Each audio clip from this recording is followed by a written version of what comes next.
Desde el jueves, estos audios conmueven al gobierno argentino, siguiendo con mucha atención lo que es el escándalo de los audios del ANDIS. Estamos hablando de la Agencia de Discapacidad, el silencio rotundo del gobierno, los allanamientos, el secuestro de los celulares y una semana calentísima en medio también de una campaña electoral, en medio del 7 de septiembre y del 26 de octubre.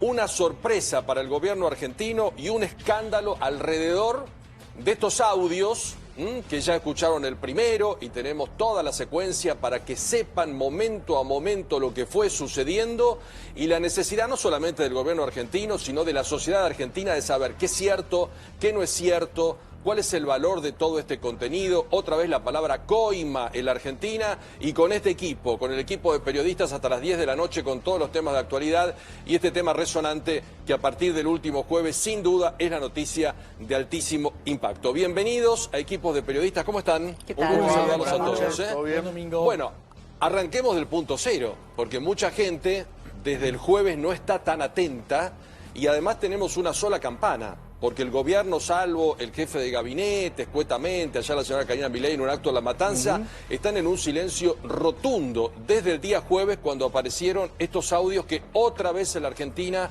hablan de coimas. Mariel. Sí, que son el que habla en esos audios que seguramente la audiencia escuchó hablar, pero quizás no tienen tan claro de qué se trata. El quien habla es Diego Spagnuolo. ¿Quién es Diego Spagnuolo? Era hasta el viernes el titular de la Agencia Nacional de Discapacidad, la ANDIS. Pero además era amigo del presidente. Se supone que sigue siéndolo, ¿no? Ahí se abre un interrogante del presidente Javier Milei, su abogado personal, quien lo patrocinó en numerosas causas. Y además una de las personas digamos, de confianza, porque cuando uno revisa los registros de ingresos a la Quinta de Olivos, por ejemplo, puede detectar, que esto también lo publicó Chequeado, 38 ingresos en lo que va del 2024 y hasta en marzo del 2025. Eso marca una gran confianza. Te sumo un pequeño dato. Porque cuando vos revisás cuándo entraba Diego Spagnuolo a la Quinta de Olivos, que eso lo marca la Casa Militar. Me puse a ver las fechas. Sí. Con mucha, digamos, se repite todos los domingos a partir de las 9 de la noche y salía pasada la medianoche. Domingos. ¿Por qué? Porque son los momentos en que Milei compartía al presidente con amigos y allegados esta especie de cena con ópera. O sea, el tiempo de la supuesta distensión. Claro, no es que lo iba a ver un día a las 10 de la mañana solo por una cuestión de trabajo, sino que tenía regularmente ingresos los domingos. A la noche. A la noche. El doctor, en algún momento, nosotros algún grupo de periodistas tuvimos un problema con Javier Milei por algo de intratables. Después se comprobó que yo no había dicho lo que ellos me endilgaban, que yo le había dicho nazi a Javier Milei en ese momento, que no era el presidente, y el señor era el abogado de Milei, manejaba eso. Después, se cayó porque yo no dije eso, entonces desistieron, pero era el abogado personal de Milei en esa causa. Y otro dato de la cercanía.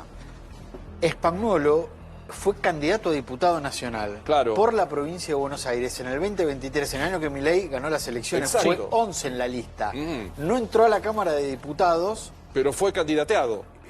Entró hasta el número 10 por la lista de Milei en la provincia de Buenos Aires. Podría haber entrado. No, ese es el dato. Si algún diputado renuncia... asume. Asume Spagnuolo. Exacto. Un diputado de esa lista. Un diputado de esa lista, Después les contamos el camino, porque que era de Esper, que no era de Esper, que lo trajo que lo trajo el otro, en un sinfín de acusaciones, 21, ¿viste? En el 21 también fue candidato, pero por la ciudad de Buenos Aires, en la lista que encabezaron Milei y Villarroel, que sacaron 17%. Y tampoco entró. En esa lista iba en el lugar número 13. Entraron solo Milei y Villarroel. Siempre está pegando en el palo. No, y además, cuando fue designado al frente de la Agencia Nacional de Discapacidad, llamó la atención. Es más, todos los titulares, si uno los revisa, designó a su abogado personal, porque no tenía ningún tipo de experiencia en el área de discapacidad. Muchos lo atribuyeron a que quería poner a alguien de confianza. En un área muy sensible, muy por eso, peligrosa, digamos, no es que venía tentadora, con un expertise o del área, si se quiere, de salud o del área, digamos, que trabajase con la problemática. Por eso sorprendió su designación en ese momento. Bueno, estos audios que se filtraron, a él se lo escucha hablando, parece que estuviera comiendo. Porque ¿Los vamos escuchando? ¿Quieren? Ruido ambiente y que le habla a alguien, todavía el interlocutor no está claro, él sabe con quién estaba hablando en ese momento, pero Spagnuolo no dio ningún tipo de declaraciones. Bueno, hizo declaraciones. En esa conversación hay afirmaciones de él que son explosivas. Exactamente. Bueno, vamos a ir escuchándolo. Para ponernos en tema con todos los invitados vamos a compartir lo que es este escándalo de los audios y las presuntas coimas. Empezamos a desarrollarlo escuchando el testimonio que hizo estallar este escándalo. Seguramente a Karina le debe llevar el 3 o el 4. Yo calculo que le debe llegar el 3 a Karina, porque seguramente le digan, ese 5 del 1% lo tenemos que repartir entre la operatoria, se va a la operatoria, 1% para mí y vos, Karina, te llevaste el 3. Seguramente le deben hacer una cosa así, están pegando una olímpica. A mí me dicen, yo voy a hablar con Lula. Bueno, vamos a hablar un carajo con Lula, lo voy a agarrar la semana que viene, lo decís, Javi, no solamente lo hablaste con Lula, sino que hay un periodista que está pidiendo información de todo lo que está pasando. ¿Te imaginas? Estamos hablando de entre medio palo y 800 lucas de medicamentos por mes. Solo me quiso meter una mina en una dirección nacional, lo frisé. Me quiso meter de recursos humanos, lo frisé. No le dejé meterme nada. Acá solamente me metió el más importante de todo, por Jaime. Para chorear. Bueno, pasamos el limpio, claro. Parecía un lugar público por los ruidos que hay, ¿no? Sí. En esta conversación. Y Lule se refiere a Lule Menem, claro, que es la mano derecha de Cristina en el armado político, pero también tiene un cargo. De Karina. ¿No? Sí, de Karina Milei. Sí. Tiene un cargo en las, digamos, bajo la órbita de la Secretaría General de Presidencia. Y ahí hay dos cosas para prestarle atención. Él dice que le comenta al presidente y que el presidente le dice que va a hablar con Lule Menem y que aparentemente no pasó nada. Eso por un lado. Y por otro lado, dice, le quisieron meter primero una persona para recursos humanos, una mujer, otra, y finalmente logran meterle, o sea que lo fuerzan a nombrarlo, a alguien, dice, para chorear, que respondía, o sea, uno entiende que respondía a Lule Menem. Claro. ¿Quién es este alguien que él no menciona en el diálogo? Pero es el que era su segundo. Exacto. Daniel Garbellini, tenemos imagen. Lo nombra para como si fuera un chorro, ponen justo a este acá, ¿no? Dice. Claro, que es el director de servicios, de acceso a servicios de la salud, que es un cargo muy importante porque es quien maneja la medicación de alto costo. Exacto. Y maneja un presupuesto importante.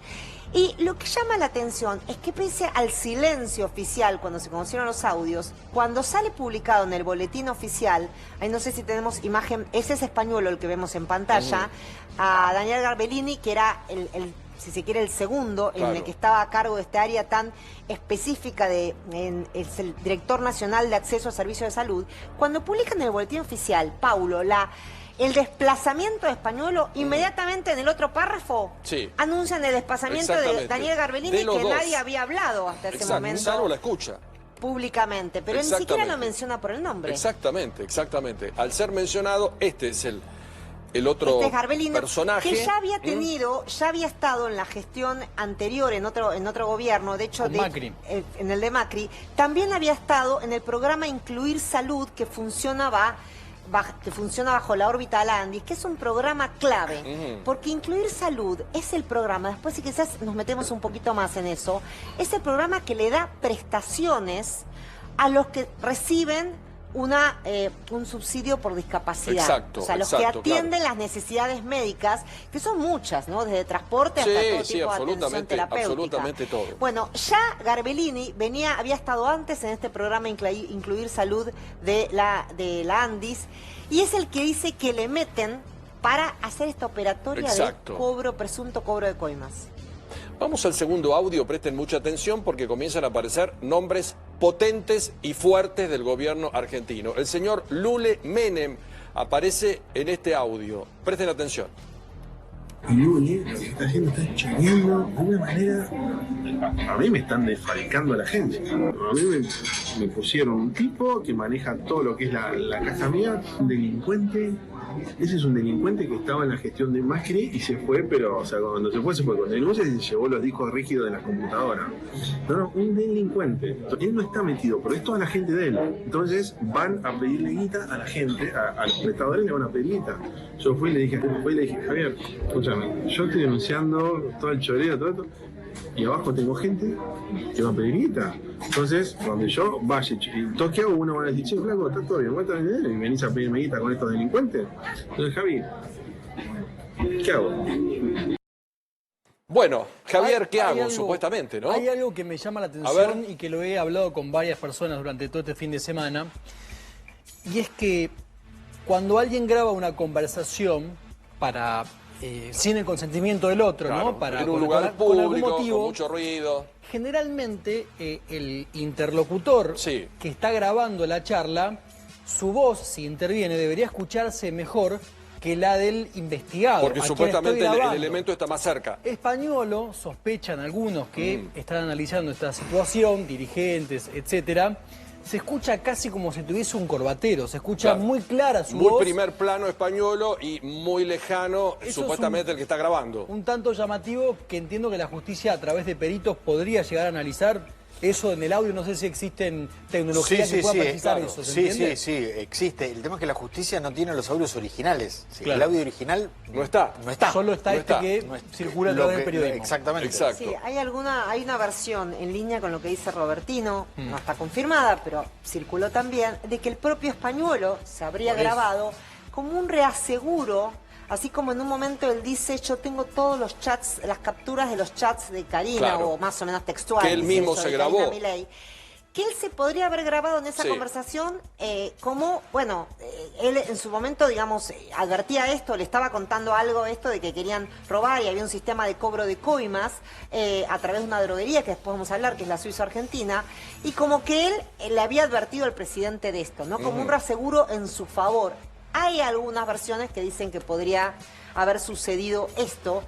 También hay que decir que... Digamos que hay una usina de versiones de un lado, del otro, que se grabó, que no se grabó, que se escapó, que no se escapó. Que da cuenta de la situación versiones en el gobierno, ¿no? ¿Cómo? Que da cuenta de la crisis o de la interna que hay en el gobierno. Lo más importante señor Ricardo López Murphy, bienvenido. ¿Cómo anda? ¿Bien? Lo más importante que mi sospecha es que si ocurrió eso, a lo mejor lo grabó en el teléfono. Si ahora la fuerza, el juzgado va a desgrabar el teléfono, eso va a aparecer en su totalidad. Le secuestraron 2 teléfonos. Claro. En los allanamientos eso es muy importante. Ahí, déjeme hacer una... Yo este fin de semana estuve pensando mucho en este tema. Y tengo tres puntos que me parecen imprescindibles.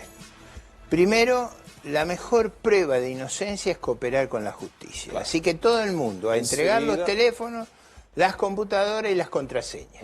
Pero eso... no desbloqueados, Ricardo, que no es menor. Los teléfonos los entregaron bloqueados. Spagnuolo y uno de los Covadilker, el único que fue identificado hasta ahora, Emanuel Covadilker, no dieron las contraseñas. No fueron obligados, pero en términos de lo que usted plantea, que concuerdo, hasta ahí no colaboraron. No, bueno, pero digo, yo si no percibo esa colaboración, mi sospecha de hechos delictivos escala, escala a niveles galácticos. Uno tiene que ir corriendo, entregarlo. En una situación como esta, ¿no? Claro. La segunda cuestión es verdad que en todo el derecho penal nuestro, y está bien que así sea, el derecho penal liberal hay presunción de inocencia. Usted tiene que probar que es culpable. Exacto. Ahora, eso no quiere decir que cuando los jueces y secretarios, estos dos son muy experimentados, Picardi trabajó mucho en Odebrecht, o sea que es un caso duro, muy... juez duro, o justo, qué sé yo, con la palabra, ¿viste? Experimentado, pongamos... Entonces, yo creo que ellos no pueden haber iniciado esto si no había elementos de juicio de mucha relevancia, y creo que es muy obvio que lo hay. Y el tercero que me alarmó mucho este fin de semana es que vi a alguien de las filas gubernamentales decir, bueno, si fueran Arturo y Lía podrían acusar, pero esto es un disparate. O sea, primero lo que yo estoy pidiendo es lo más lógico y razonable del mundo y está hecho con los tonos más institucionales y moderados que se puede hacer. Segundo, que los que lo ataquen, por ejemplo, el furcio suyo de Cristina, cuando se asocia a la corrupción. Cada vez que menciona corrupción dicen, Cristina no, en este caso era Karina. Claro. El punto, no importa quién lo denuncie un delito, si es delito, no lo exime que el que lo acuse tenga Lo que pasa es que llama la atención, porque el kirchnerismo, hablando de transparencia, es llamativo, pero hoy dan todos clases de moral. Por eso hice la referencia que uno asocia Cristina y corrupción, no le pasa a ella, nos pasa a todos. Sí, obvio, o sea, está en la naturaleza del problema. La política presa ha sido... ¿Usted lo conoce a Españuolo? No lo ¿Nunca? No lo conozco. No lo conozco. Sí tenía muy mala opinión de cómo se manejaba el área de discapacidad. Y le voy a ser franco, yo quería que toda ese área que compra discapacidad y que da lugar a todas estas porquerías, yo prefiero que esos gastos que después lo hacen las provincias, se le transfiera el dinero en las provincias. Y que lo manejen. Hoy cuando propuse eso en una discusión me dijeron, bueno, pero ahí van a robar la provincia. Bueno, pero por lo menos tenemos que vigilar a uno, no a dos. No a dos. Claro. No sé si... es decir, usted en el Estado tiene que tratar de que haya la menor superposición y que sea lo más transparente. Y la forma de que sea transparente es que haya licitaciones, que estén en las páginas de internet, que se sepa todo. Eso es lo que necesitamos. Para que haya más controles. Hay una información urgente de último momento alrededor de los allanamientos. Atención, urgente.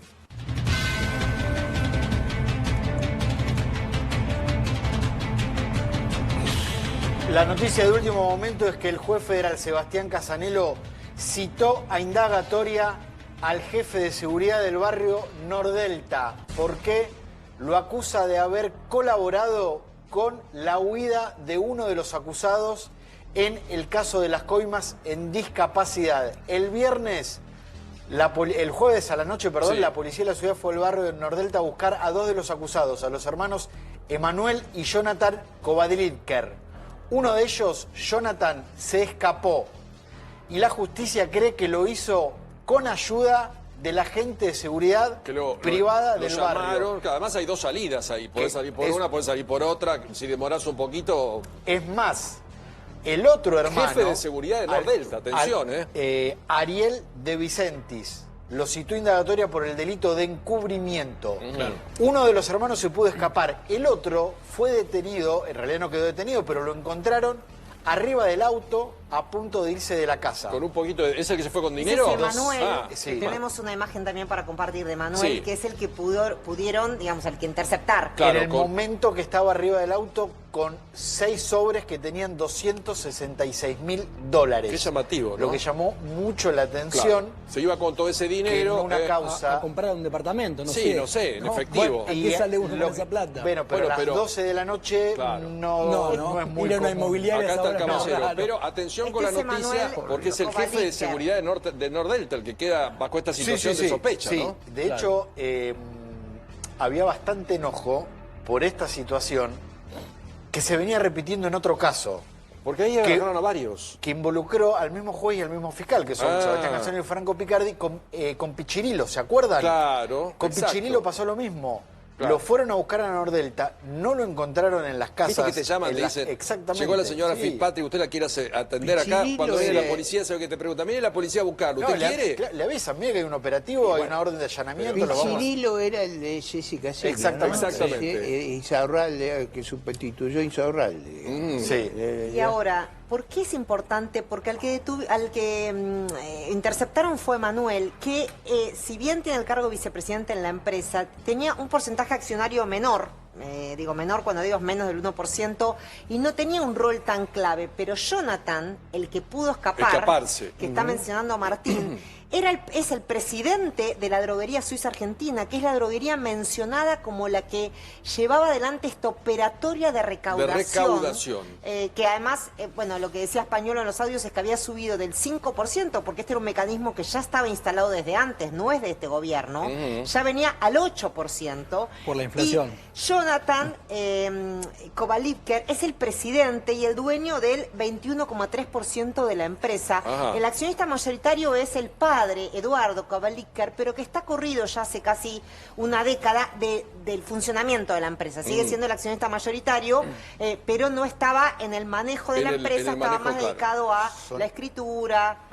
El padre y Jonathan Kovadlitker son los dos que faltan encontrar. Exacto. Claro. Bueno, ahora vamos a volver después a esta situación. Lo importante es que como último momento han citado indagatoria al jefe de seguridad de este barrio privado como consecuencia de estas situaciones muy complejas. Ricardo, ¿cómo cree que sigue? ¿Es una explosión para el gobierno? ¿Los tiempos se dilatan? A mí me parece que yo creo que en los 2 años que van, ustedes reconocerán como un patrón que ellos reaccionan inmediatamente y con mucha virulencia. Claro. Recuerde el caso de Pamela David y el reloj. El reloj esta semana. Fue inmediata la reacción. ¿El caso Libra reaccionaron de inmediato no, o tardaron? Ahí tampoco. Ahí tardaron. En los dos, bueno, en el caso Libra ahí hubo mucha, digamos, obstaculización de la labor del Congreso. Yo creo que en este fue caso... la nota, esa intervenida por el señor Caputo, con Viale, pero unos días después. Sí, pero exacto. Es verdad que Milei hizo un posteo, eliminó el suyo a las 4 horas y después hizo un posteo explicativo, si se quiere, ¿no? El problema es que los autores de Libra le echan la culpa de ir y volver. Ahí eso es un escándalo, digamos. En principio... Lo de Libra viola la ley de ética pública. Después vienen todos los demás. Pero usted no puede hacer propaganda. En este caso puntual, ¿usted sospecha? Porque digo, después del kirchnerismo es como que hay un activo político muy fuerte que es la transparencia, la honestidad. No es un tema menor. Bueno, por eso es muy importante el procedimiento que yo digo. O sea, no están las contraseñas, eso es un agravante. Claro. No está en la contraseña. Abrí todos los teléfonos y demostrar lo que hay. Más porque yo no sé los teléfonos, pero sé que el iPhone 16 son difíciles. No lo abrí ni por casualidad. Son más difíciles de abrir. No imposible, algunos son más difíciles de abrir. Pero va a demorar. O sea, van a poder, pero va a demorar. Si me dan la contraseña es inmediato. Además, o el reconocimiento facial, ¿no? En muchos casos. Además tiene una ventaja inmensa eso. Porque... usted demuestra buena fe. Sí, si usted es inocente, usted actúa de la manera corriendo más... para que le abran el teléfono y mostrar las cosas. Permítame un segundito, porque quiero que justo en la semana que hablamos de discapacidad, el escándalo dentro del Senado y diputados, dicen que en 20 años nunca en la previa de una elección trabajó tanto un Congreso como está trabajando ahora. Increíble, el gobierno no pudo paralizar todo esto. La evolución de la cantidad de beneficiarios, porque también veníamos hablando de otro escándalo paralelo en la Argentina, de lo que ha pasado con estos números increíbles, porque en un país que no tuvimos guerra, que no tuvimos, gracias a Dios, terremotos, maremotos, tsunami, nada, pasamos de 76.000 beneficiarios sin escala a más de 1 millón. Pareciera como que esto 1.200.000. Algo pasó. Eso yo lo cité. No lo controlamos, Ricardo. Está mal que lo haga autorreferencial, pero en el discurso en diputados, si se entra a Diputados TV, en mi discurso yo digo que hay ciudades donde 40% está discapacitado. Ni en las áreas bombardeadas de Ucrania ocurre eso. Sucede esto. O sea que ya había un foco realmente para prestar atención, porque esto es y ahí hay otra cosa, ¿no? que hay que tener en cuenta. ¿Qué cosa? Hace 1 año y 9 meses usted debió haber hecho las auditorías. Esa era, usted me preguntaba por Español. Yo tengo 21 pedidos de informe. ¿Por qué? Porque primero él se expresaba sobre los discapacitados en términos inaceptables. Claro. Segundo, no se había hecho bien la auditoría, eso había que hacerlo a toda velocidad. Pero, por supuesto. Porque digo, cuando yo era ministro, hace muchos años atrás, no había este número de gente. Había 75.000, 80.000. Pero pasamos de 77.000 a 1 millón, que es otro tema. Ahí porque usted supuestamente tiene también una sospecha, cuando 40% de una ciudad está con esta... Bueno. Es raro. Ahora, explota esto en medio de esto es interesante porque cuando estaba a punto de comenzar la sesión o había comenzado, creo que fue a la mañana del día de la sesión, que fue el miércoles en Diputados, donde se iba a tratar el rechazo al veto a la emergencia en discapacidad, el vocero presidencial posteó que se estaba evaluando dar un aumento a las prestaciones, que era uno de los reclamos, ¿no? El retraso que tenían los prestadores que hacía que en definitiva dejaran de dar el servicio y las familias perdían, si habían conseguido un transportista o un terapeuta, que era difícil porque además tiene que desarrollar un vínculo. Le voy a dar una precisión ahí. Habían caído 50% el valor de las prestaciones. Alejandra Torres, que es diputada, se sienta al lado mío en el Congreso, y yo veníamos hace meses pidiéndole que corrigieran los aranceles de las prestaciones. Hace meses que lo veníamos haciendo. Eso era absolutamente necesario. Ese anuncio un poco vago de Adorni, que sorprendió, Paulo, porque si querían desactivar el rechazo al veto, tendría que haber dicho quizás algo más concreto. Fue como un intento un intento de una promesita. Igualmente le salió mal, ¿no? Pero ese anuncio el miércoles era de que iban a partir de lo que habían evaluado, no sé si tenemos el posteo de Adorni para compartirlo, estaban evaluando un aumento. Eso en la previa del debate. En la previa del debate. En la previa del escándalo de los audios. Lo curioso es que ellos sabían que perdían. Claro. Que perdían brutalmente esa votación. Perdieron por mucho. A ver. Lo coherente sería no querer judicializar la medida del gobierno, del Congreso, si la idea era hacer erogaciones para un aumento. Veámoslo. Ahí está. Esta es la secuencia, Mariel, que vos planteabas. Claro, que está considerando un aumento en todas las prestaciones destinadas a personas con discapacidad. Nuestra decisión es priorizar la atención de las personas con discapacidad. No era el discurso que tenían, pero de alguna manera es como que se fueron reacomodando en función además de esto que decía Robertino, que iban a perder. El horario de la votación, del tuit debe estar. El horario... Pero ahí dice, no está, ahí dice algo importante, si lo podemos sesión. dejar un minuto. Dice, a partir de auditar las pensiones por invalidez mal otorgadas, que eso era posible, y terminar con curros de muchos años. O sea, dicen, a partir del trabajo de auditoría podemos otorgar este aumento. Esto fue el miércoles. Claro. Lo que pasa que hace un año venimos, yo creo que las dos cosas son necesarias, envejeció mal el tuit. Ver si hay algún delincuente aquí y cortar con todo esto, pero cortar también con este millón de supuestos personas con discapacidad que no existe en la Argentina, porque acá hay un curro. Además, hace hay un año también. y 9 meses que gobiernan. Exacto. O sea, ese argumento a lo mejor era valioso en enero o febrero del 24, no lo es más ahora. Ahora, ¿qué pasó, Paulo? Cuando salta el escándalo de los audios, si bien no hay una explicación oficial, mirá cuál es el posteo de Adorni cuando anuncian que deciden, ahí está la secuencia de posteos, cuando anuncian desde el día de la sesión, cuando anuncia que van a intervenir. Ahí está. Ahí está. Se acaba de intervenir la Agencia Nacional de 21 Discapacidad. de agosto. Entonces, el 21. El interventor será el doctor Alejandro Alberto Vilches, médico especializado. Su primera misión será realizar una profunda auditoría en el área. Sí, la Pero palabra entonces, ¿en qué quedamos? En la Argentina una la palabra contradicción en 10 horas. La palabra auditoría siempre es muy utilizada como para supuestamente dar transparencia cuando algo no lo hay o no lo tiene, ¿viste? Uno dice, che, te enfrentas con una auditoría. Bueno, y termina el posteo, dice, en ese marco se profundizará la gestión de auditorías y revalidación de pensiones. Ahí hay algo que no quedó claro, si la habían hecho o no la habían hecho, la van a hacer a partir de lo que dice Españolo. Tengo entendido, no sé, Ricardo nos puede ayudar porque Clara Salguero trabaja con nosotros y maneja siempre mucha información. Mucha gente fue desafectada, mucha gente ni se presentó porque le da vergüenza, porque tuvo una truchada brutal. Recuerden que ha venido hasta con radiografías multiplicadas o cosas por el estilo. Van las denuncias penales a los médicos que... Los médicos y los psiquiatras y los psicólogos que ampararon todo ese tipo de cosas. Ahí le quiero hacer otra salvedad que es importante. Usted vio la contradicción, va a auditar lo que ya estaban auditando. Pero no sé, auditar la otra Ahora, ¿qué es lo que hubiera hecho yo? auditoría? Está mal que lo diga, pero ¿qué es lo que hubiera hecho yo? Yo lo hubiera llamado a Españolo y le hubiera mandado al síndico general del Estado y en ese mismo momento le hubiera pedido explicaciones. ¿Qué es lo que dijiste? Quiero sumar a la mesa a Viviana Isasi, que es analista política y que también nos trae encuestas para dentro de un ratito. ¿Cómo estás? Bienvenida. ¿Cómo están? Gracias por venir. Bueno. ¿Midieron este escándalo? Porque hablé contigo en la radio hace días y habíamos hablado de la elección del 7 de septiembre, pero ¿este escándalo se pudo medir o todavía no? Para ver si tiene impacto fuerte o no. Tenemos, hijo, efectivamente unas preguntas que hicimos correr y tenemos... Primero lo que me gustaría decir es que no es un tema instalado en la opinión pública. Más de la mitad de la gente te dice que no sabe de lo que le estamos hablando.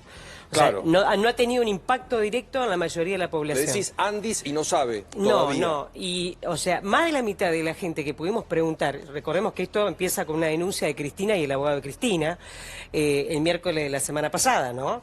Entonces, a partir de ahí, en realidad, primero es eso, no es un tema que en realidad maneje la mayoría de la población. Más de la mitad te dice que no sabe de qué estamos hablando.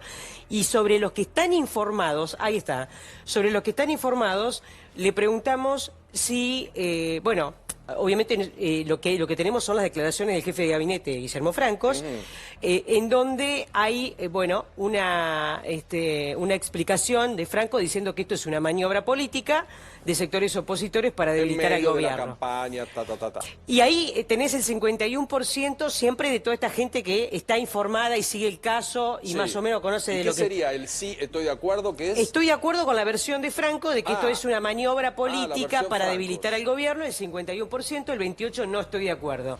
Y después también si le preguntamos, bueno, es una denuncia, es una denuncia, claro, que efectiviza la expresidenta Cristina Fernández de Kirchner y su abogado en contra de Karina y Javier Milei. O sea, se ¿A quién le cree? Dentro de la grieta esto Y otra claro, vez, porque ¿no? es una denuncia que está originada ahí, ¿no? Esto, bueno... No, pero los audios no.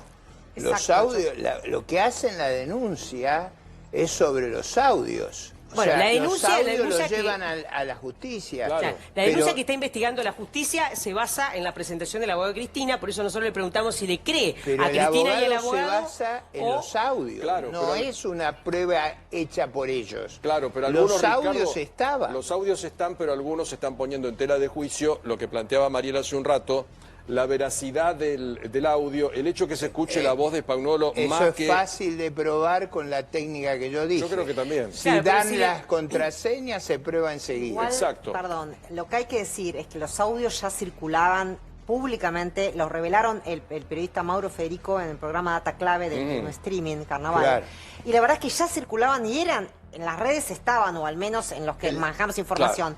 Un poco, es verdad que genera suspicacias que quien va y presenta la denuncia, pero la denuncia, vos Martín lo debes más detalle, es básicamente lo que circuló publicado, no aporta ningún detenimiento más. Y de hecho hay ese es mi argumento. Muchísimas denuncias. Lo podía haber hecho yo la denuncia. Cualquiera, exacto. O muchas, a ver, la condena de vialidad contra Cristina Kirchner, la denuncia la hizo el gobierno de Macri. Exacto. Otesur y los Sauces la hizo Margarita Stolbizer. Digo, hay muchas denuncias que se generan Ricardo, en la política. Pero además, que la hubiera hecho un delincuente. Claro. Acá lo importante es que y en este caso, el caso de Cristina, la política presa, en eso no quita que usted pueda cometer un delito. Por de supuesto. todas maneras, nosotros preguntamos en base a quién hizo la denuncia, porque me pareció que era con lo que Pero lo que planteas vos es que está muy en la grieta. No, pero me parece bien su pregunta. Y ahí, lo que digo es... la mayoría, o sea, el 50% en realidad le cree a los hermanos Milei y el 38% solamente le cree a la denuncia presentada por el abogado de Cristina Fernández de Kirchner. Hago una pregunta. Ahora, el problema ahí es a quién le cree el juez. Bueno, sí, claro. Eso, pero estamos hablando de la opinión pública. Estos son mediciones de opinión pública. Lo que pasa es que la opinión pública va a estar muy influenciada. Mire, yo por la profesión y por competir en las elecciones, miro los canales de noticias mucho. Exactamente. La cobertura de los últimos 3 días ha sido brutal. La cobertura de los matutinos es brutal. Va a llegar un momento que todo el mundo va a estar enterado. Sí, lo que pasa es que vamos a llegar al 7 de septiembre, que es en 2 domingos, y después vamos a llegar al 26 de octubre. Igual yo no sé. La verdad que me llama la atención, porque hoy por hoy tenemos a una expresidenta cumpliendo prisión domiciliaria, condenada por corrupción, y hay una porción altísima de la población que no cree en eso. Entonces habrá una porción muy alta que dirá, tampoco creo los audios, tampoco creo si lo condena. Bueno, es una Cristina pasó por fe, 19 ¿no? fiscales y 16 jueces. Claro, cuando preguntábamos nosotros en su momento el caso Libra, pasaba prácticamente lo mismo. Claro, más del 50%. Si uno mira la imagen del presidente, tiene 53 puntos a nivel nacional, 52, oscila. Bueno, se torna una polarización. Si del otro lado la tenés a Cristina y al abogado denunciando, y de este lado lo tenés a Milei, yo no sé a quién le conviene y a quién no le conviene esto. Bueno, a ver, permítanme... Porque si el electorado se polariza como es la yo Argentina... la verdad que me llama la atención. Bueno, pero tampoco nos va a llamar la atención. En algún momento cuando discutíamos la corrupción de Carlos Menem, la gente decía, no, pero te acordás el voto licuadora, a mí me va bien económicamente. Es un país que le cuesta, aunque en todas los trabajos de opinión, la corrupción aparece como uno de los temas muy preocupantes de una sociedad argentina en un país que ha sido saqueado. Escuchamos a Franco y quizás seguimos. A Cristina le fue haciendo daño cada vez más. En algún momento te pega. A ver, veamos a Franco. Pues es el único del gobierno que dio una versión, ¿no? Lo que llamó la atención es que no hubo una desmentida, al menos con un argumento que si se quiere podía haber dado un poquito de aire, decir están editados, son una inteligencia artificial, no son verdaderos. ¿Qué tuiteó? De los Pumas, creo, nada más, y estuvo el viernes en Rosario. La primera explicación que quizás todos esperaban esperábamos era poner en duda la veracidad de los Claro. audios. Que nadie los desmintió oficialmente, eso también llamó la atención. Ni siquiera el propio Españuelo podría haber dicho, eso está editado, Sí, hombre, fue una conversación que tuve con un había amigo. desaparecido, ¿no? Bueno, el escuchemos. problema es si él está pensando en ser testigo en cooperativa. En cooperativa, claro. Vamos El a único que escuchar habló fue Francos. Francos, a ver. Yo le comenté el tema, le digo, presidente, esto de Españolo, digo, a mí Españolo jamás me hizo un comentario sobre esto. Bueno, esto es lo que me dijo el presidente, con lo cual lo que dice Españolo, para mí no tiene ninguna... yo no tengo relación con él, no lo conozco. Sé que el presidente lo conoce, no sé si tiene una relación, veo que a veces las personas... Fue abogado del presidente en alguna causa, exactamente, no sé cuál, en algún tema, ¿no? Antes de despedirlo, Ricardo, ¿esto tiene incidencia en la campaña, usted cree, o como plantea acá Viviana, tal vez es un tema No, yo creo de otros que no hay nichos? discrepancia. Ella está midiendo el ritmo al que está entrando la información en la opinión pública. Lo que yo digo es que si sigue todos los días y no hay una aclaración contundente del gobierno, no esto que no lo conozco, Claro, digamos, claro, tiene sí. que haber una explicación. El audio es falso, el problema es que si Españolo dice que es verdadero, ahí estamos en un Ahí lío cambia de otra dimensión. envergadura. Bueno, después tendrá que demostrarlo, también tendrá que ver cuál fue su responsabilidad. Obviamente, ¿no? el principio en el derecho penal liberal, que afortunadamente como otras cosas nos alumbra, el principio del principio de inocencia. Yo tengo sí, claro, que probarle la culpabilidad. Obvio, pero obvio. si usted me rehúye a enfrentar el tema, si usted no me da las contraseñas, si usted quiere no hablar del tema, Claro. quiere que no... Desaparece, se esconde. Ahí es peor. Ahí cambia. Acá habría que ir de frente y decir, mire, esto es falso y se terminó. ¿Va a hacer campaña con este tema? ¿Usted quiere ser diputado otra No, vez? yo creo que... A ver, no hay dos oportunidades para los corruptos. Este país lo tiene que sacar de raíz. Nosotros tenemos un problema gravísimo en nuestra economía, en nuestra sociedad, en nuestro progreso debido a la corrupción. Ella lo dijo, el sistema venía de antes, es que está naturalizado que acá se chorea. Sí, está Eso naturalizado. está mal, Sí, eso no puede ser. Sí. Mire, las pasteras que le han dado tanto progreso a Uruguay, fueron a Uruguay porque las coimas que le pedían en Entre Ríos eran Y extravagantes. acá supuestamente cuidábamos el río, ¿te acordás? Pero fueron unas coimas Exacto. extravagantes y los finlandeses... Y como usted dice, parece naturalizado, como que es una obligación, Bueno, ¿no? por eso yo digo, esto fue muchos años Sí, atrás, sí, esto sí. es la época de muchos años atrás perdimos a las pasteras, que eran inversiones de varios Se miles de fueron millones de a- dólares. Se fueron a la otra Bueno, orilla. digo, por eso, una ventaja que tiene Uruguay y Chile sobre nosotros es que cuando usted mira los indicadores de corrupción, son extraordinariamente más bajos. Sí. Y entonces esa cuestión es crucial. A usted le pregunta a Usted veces me dice, no hay el riesgo lugar país. a repetir la historia de corrupción otra vez. No hay segunda oportunidad para los corruptos. Ojo.